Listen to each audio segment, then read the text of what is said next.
At isa pa ho, ito naging pahayag noon ni Pangulong Rodrigo Roa Duterte na 4 na tao lamang ang tinatanaw niya na utang na loob. At isa nga dito ay itong si Imee Marcos. Ayan. So sa pakiramdam ito ni Pangulong Duterte, naging totoong tao talaga itong si Imee Marcos sa kanila. Ayan. So pakinggan natin guys ang pahayag ng dating Pangulo, ha? Saka na, Duterte? Charot. Wala akong utang ng loob ni kanino except for about 3 or 4 persons. Kahit sino po yun? Imee. Sino sa inyo nagsuporta sa akin? Imee Music. Wala akong barangay captain. Wala akong congressman. Wala akong pera. Si Imee pa ang nagbigay. Sabi niya, inutang daw na. At si Imee supported me. Wala siya ko. Very mabait kay Diani. Hindi, talagang admin kami, solid. Ako pa, October 2015. Andyan na ako, di ba nga nagpa-project ko ni Bebe, no? Inuulit ko, noong 2015, ako ang unang kaisa-isang gobernador na nagdeklara ng suporta para kay Presidente Duterte. At kahit ako ang nag-iisang matitira, maninindigan ako para sa kanya. So ayun nga ho, naging pahayag ni Pangulong Duterte na ayon sa kanya, nagbigay pa nga ito ng suporta financial itong si Imee Marcos sa kanya during sa kanyang candidacy noong 2016. So, yung ating dating Pangulong Duterte ay marunong tumanaw ng utang na loob. Ayan ho. Alam naman niya kasi kung sino ang totoong tao na nagpapakita sa kanya ng totoong suporta at yung mga tao, mga made in Orocan. Mga plastic, mga Tupperware, mga puga kayo dyan. Nagkugtas ako sa inyo, ha?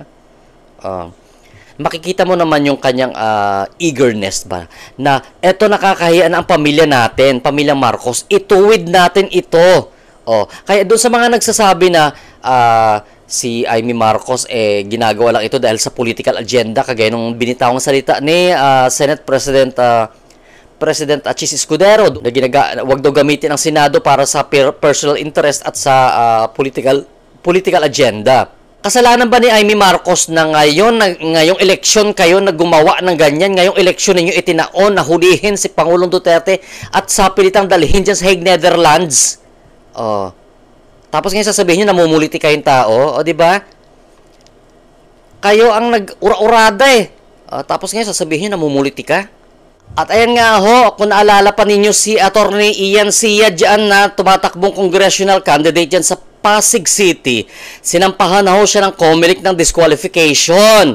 Ayan, kasi tabil ng dila hindi pa man din nakaupo, ang yabang-yabang na. Tingin ko talaga sa kanya, di pa siya nakaupo guys, no?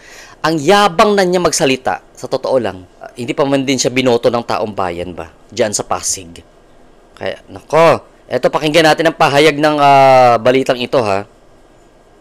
Naghain ng petisyon ng Task Force SAFE ng Commission on Elections para ipadiskwalipika ang kandidato sa pagkakongresista ng Pasig na si Christian Sia. Dahil pa rin ito sa biro niya sa mga single mom at putya sa kanyang babaeng staff. Ang Task Force SAFE ay isang panel ng COMELEC kontra sa diskriminasyon. Ayon sa grupo, nilabag ni Sia ang COMELEC Resolution 11116 o Anti-Discriminatory and Fair Campaigning Guidelines. Correct! 2 show cause order na ang ibinaba ng COMELEC para kay Sia tungkol sa kanyang mga pahayag. Taon na nang humingi ng paumanhin si Sia sa nasabi niya. Nag-ugat daw ito sa isang sortie kung saan inaalok niya ang sarili sa mga single mother. Sa isa pang kampanya, tila naman nilait niya ang itsura ng kanyang babaeng assistant. So, eto yung napapala ng mga matabil na dila ng mga kumakandidato. Ilan na ba itong napatawag ng COMELEC na binigyan ng show cause order?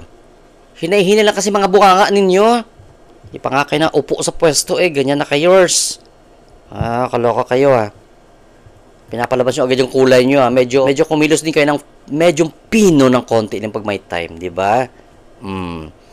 So, sa nalalapit na election, tayo ho ay talagang mag-isip ng mga tamang tao na iboboto at ilalagay sa pwesto. Kasi later on, kapag mali ang tao na iboboto natin at iniluklok sa pwesto, Magsisisi na naman tayo, guys, na ay nabudol kami.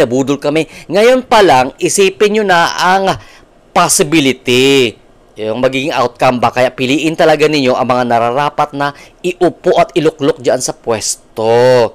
O, ha? Para hindi na natin sabihin na nabudol tayo next time.